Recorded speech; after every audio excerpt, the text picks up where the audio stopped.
Olá amigos e amigas, sejam mais uma vez bem-vindos ao canal Teologia Adventista, um canal de estudo da Bíblia de forma profunda. Nesta semana nós continuaremos estudando a nossa Bíblia através desse guia de estudo Missão de Deus, Minha Missão. Mas antes de começarmos o estudo da lição propriamente dito, eu gostaria de dizer a vocês que eu estou preparando uma série aqui no nosso canal com o tema do juízo investigativo. Alguns vídeos já estão disponíveis aqui na nossa plataforma, na playlist, você pode procurar lá. Nós vamos entender um pouco mais dessa crença fundamental e importante para nós, adventistas do sétimo dia, sobre o que Jesus está fazendo no santuário lá no céu.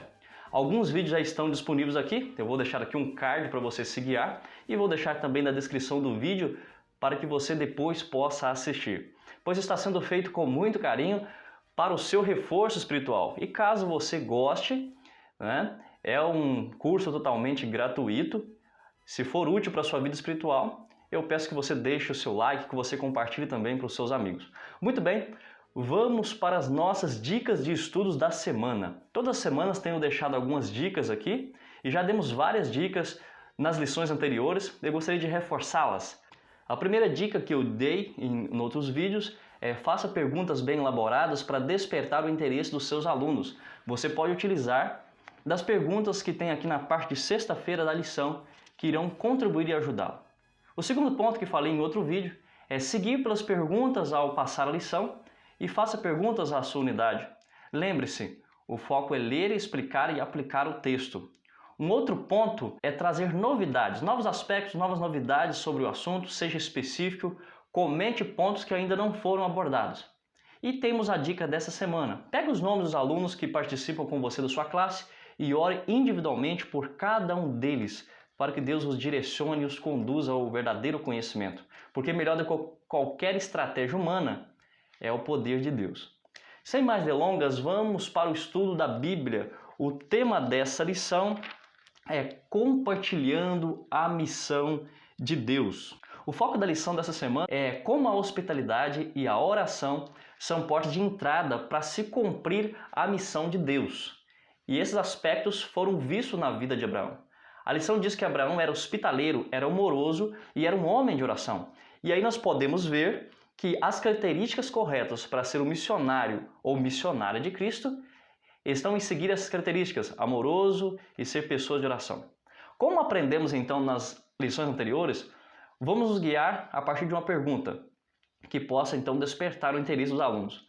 Com o que foi estudado na semana, a intercessão de Abraão por Sodoma e Gomorra, ela foi bem sucedida ou ela fracassou? E aí, ali na classe, você ao fazer essas perguntas, você deixa 2 alunos ou 3 comentarem e prossiga a leitura dos textos a fim de confirmar as respostas que estão sendo ali dadas pelos alunos. Depois que você fizer essa pergunta, dirija-se para a parte de domingo, que tem como título o dom da hospitalidade. Nos guiando então pela pergunta 1, que diz: leia Gênesis 18, do 1 a 15, que elementos de hospitalidade podemos observar na resposta de Abraão aos seus convidados.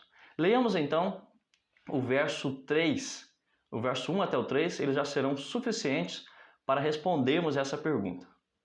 O texto diz: depois apareceu-lhe o Senhor nos carvalhais de Manre.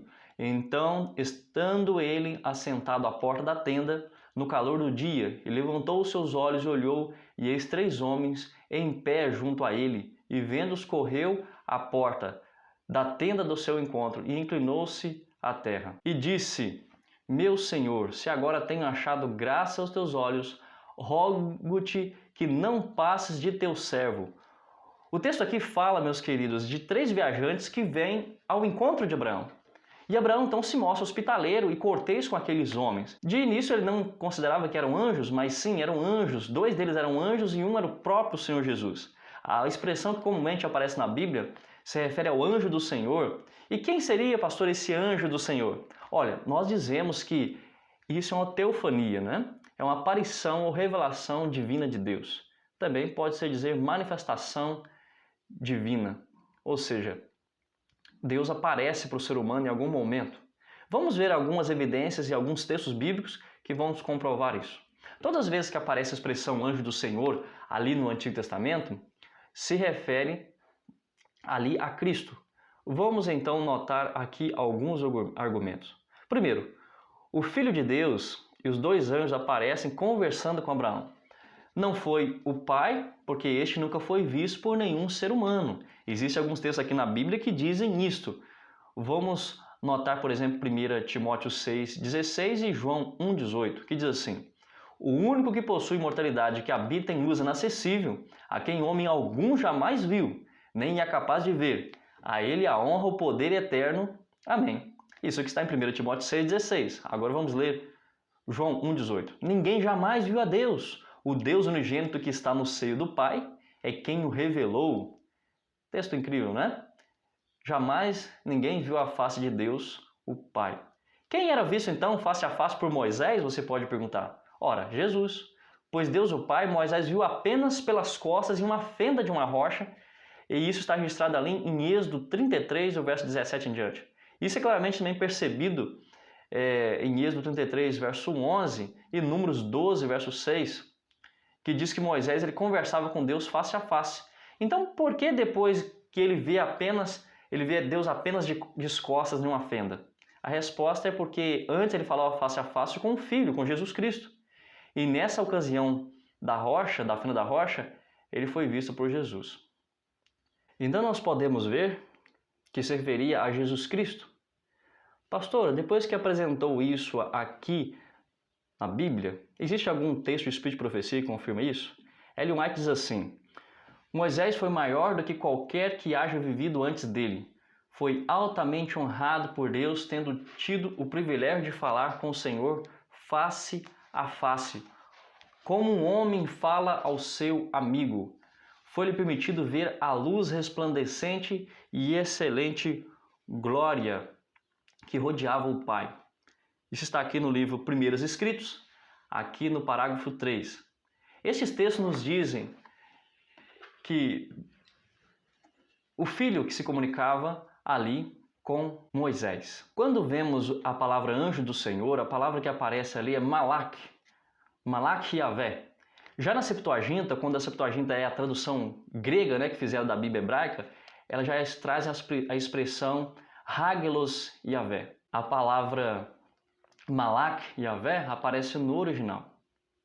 Ou seja, Jesus apareceu a Jacó, ele apareceu a Moisés e mais 70 anciãos como anjo do Senhor, apareceu também a Josué, ali em Josué capítulo 5, apareceu também a Gideão, o anjo do Senhor, ali em Juízes 6, verso 11, é o próprio Senhor, o próprio Deus, na versão da pessoa do Filho. Ele apareceu aos pais de Sansão, ali em Juízes capítulo 13, e nós podemos ver bem melhor isso no verso 22. Novamente, nós podemos ver que nesses textos é identificado como Deus, o anjo do Senhor. Ele apareceu também a Salomão, em 1 Reis 11, apareceu da Babilônia e salvou os 3 amigos de Daniel ali na fornalha. O rei Nabucodonosor confirmou que aquele anjo que apareceu dentro da fornalha com os 3 amigos era semelhante aos filhos dos deuses.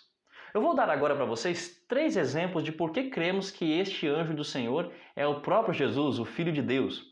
Exemplo número 1 que temos para você é que Deus, o Filho, conversa face a face com Abraão. Leia comigo Gênesis 19, no verso 24, que diz: Então o Senhor, aquele que estava conversando com Abraão, fez chover enxofre e fogo da parte do Senhor, desde os céus. Um Senhor falando para outro Senhor. Esse Senhor aqui é aquele que está no céu e nunca foi visto, o Pai. Sobre Sodoma e Gomorra, o verso 27 agora. Abraão levantou-se aquela mesma manhã de madrugada e foi para aquele lugar onde estivera diante da face do Senhor, que é o Filho. Neste primeiro exemplo, nós vemos que se referem a 2 senhores aqui nesse verso. Só pode se tratar do Deus o Filho e Deus o Pai.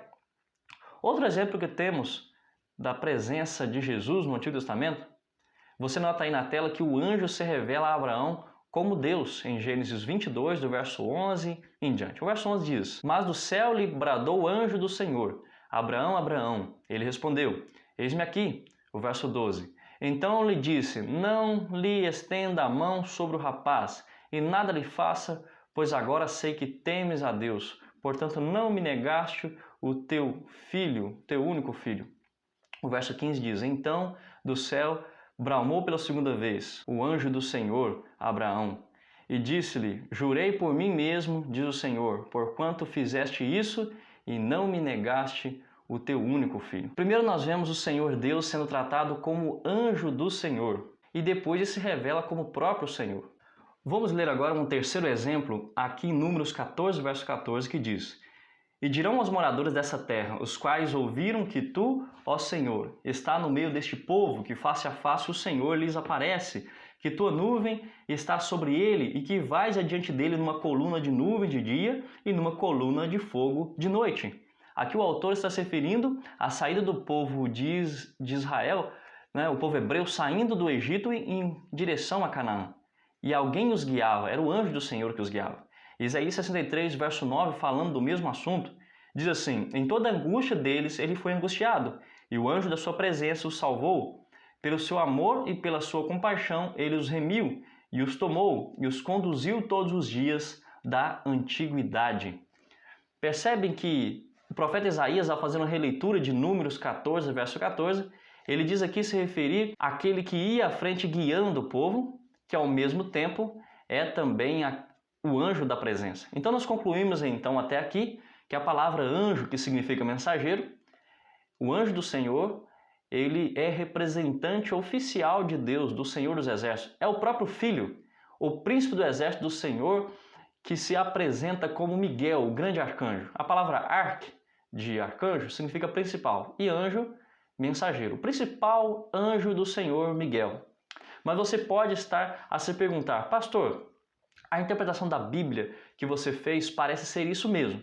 Mas o Espírito de Profecia, o que o Espírito de Profecia diz com respeito a isso? Olhem só o que está registrado aqui em Patriarcas e Profetas, que até a lição citou. Abraão tinha visto em seus hóspedes apenas 3 viajantes cansados e nem imaginava que entre eles estava alguém que ele poderia adorar sem pecar. Patriarcas e Profetas, página 108. Interessante. Notem que, de acordo com o texto que está sendo citado aqui na lição, na parte de sábado, esse anjo poderia ser adorado por Abraão. Como também Gideão adorou esse anjo quando esse anjo veio comunicar com ele ali em Juízes. Os anjos comuns na Bíblia eles não aceitam adoração, como é registrado ali em Apocalipse, capítulo 19.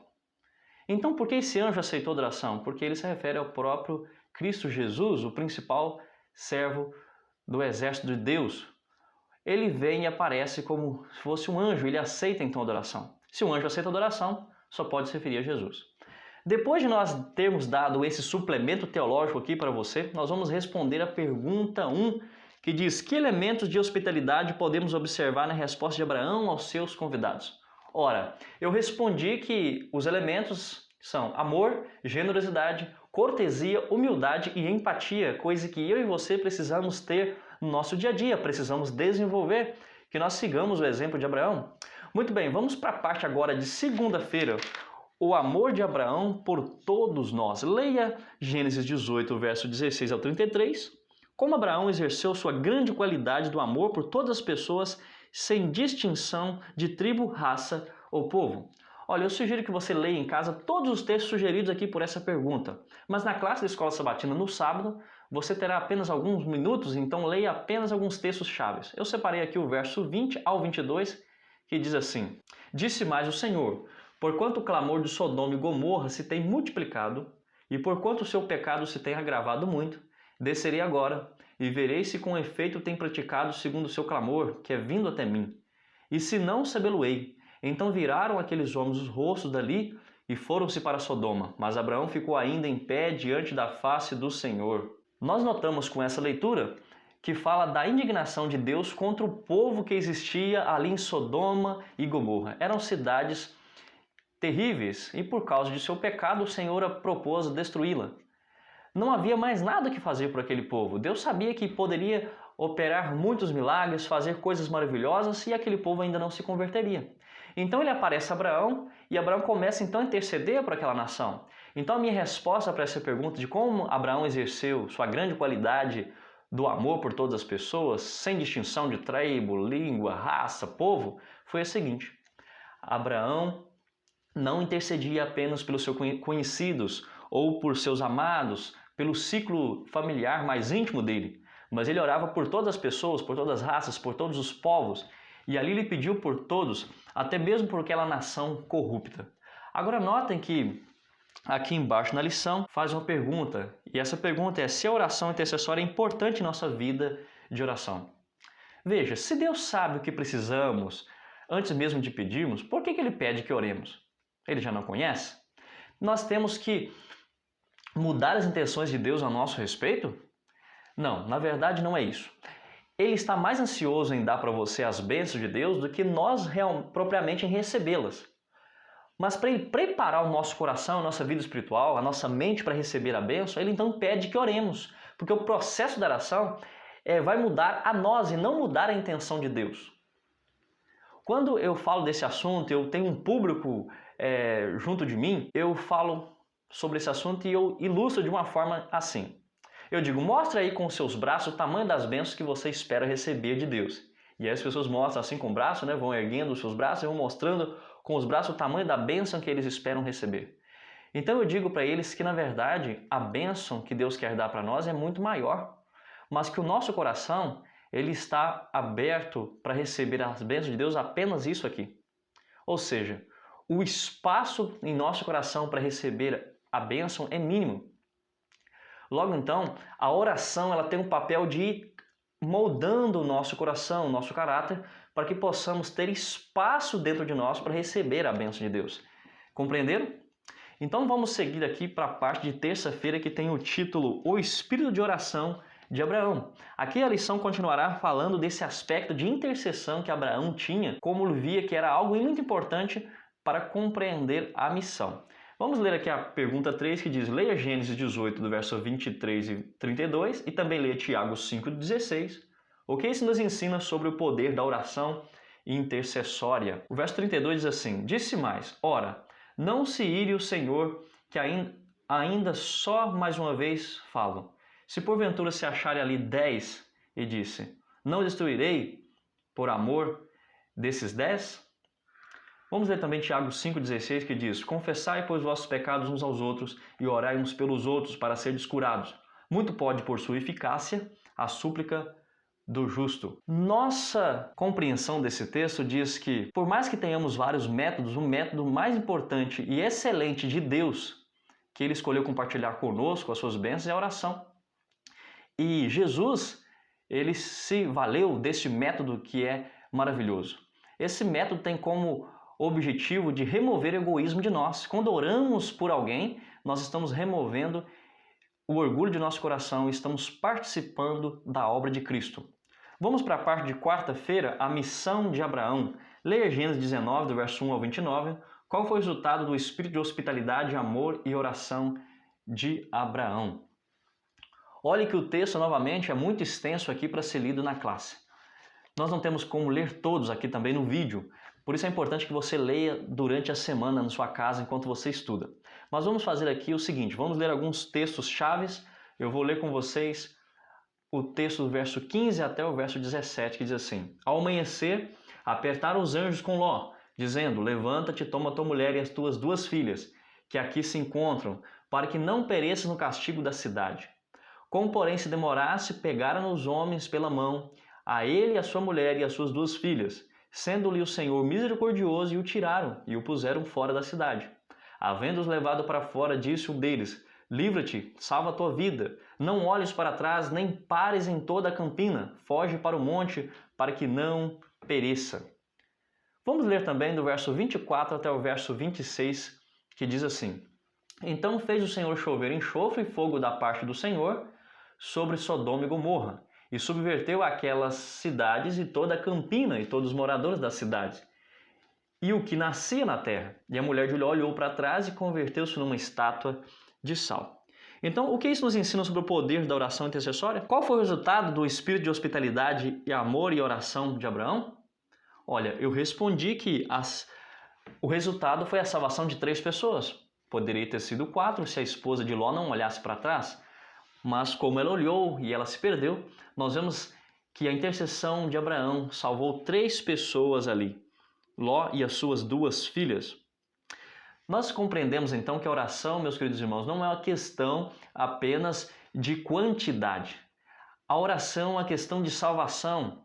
Quando eu oro por alguém, eu estou conduzindo essa pessoa para perto de Deus, eu estou dando autoridade de Deus para que Ele intervenha no caminho do maligno, que Ele entre nas fronteiras que são dominadas pelo maligno e Ele comece a abençoar, que Ele comece a transformar, que Ele remova dali as hostes do inimigo, os embaraços, os empecilhos.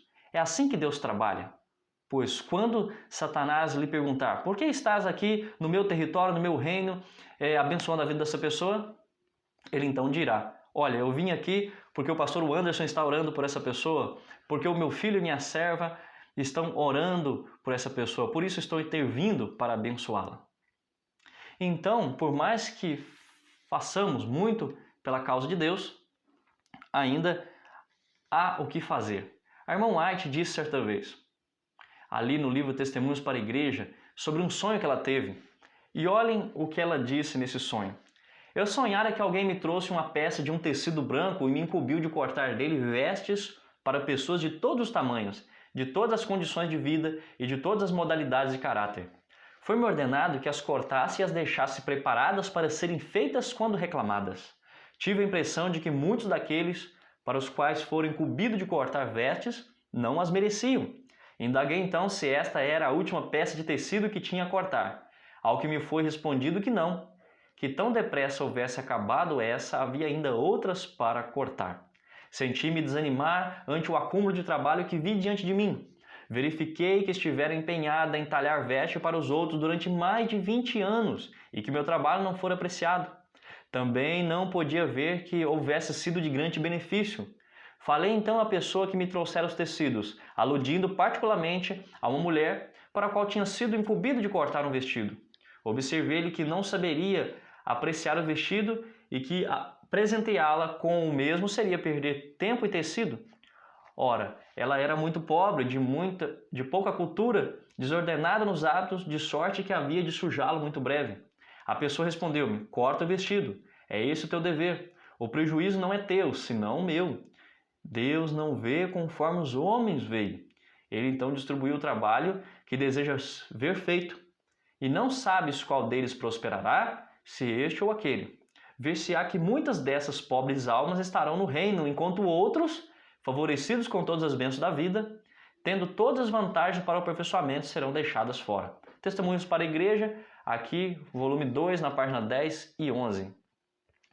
Percebe que Ellen White, ao ter esse sonho, foi impressionada de que a obra que cabe a cada um de nós é orarmos, é darmos estudos bíblicos, é movermos o coração das pessoas em direção a Deus. Agora, a parte de conversão cabe a Deus, não desanime.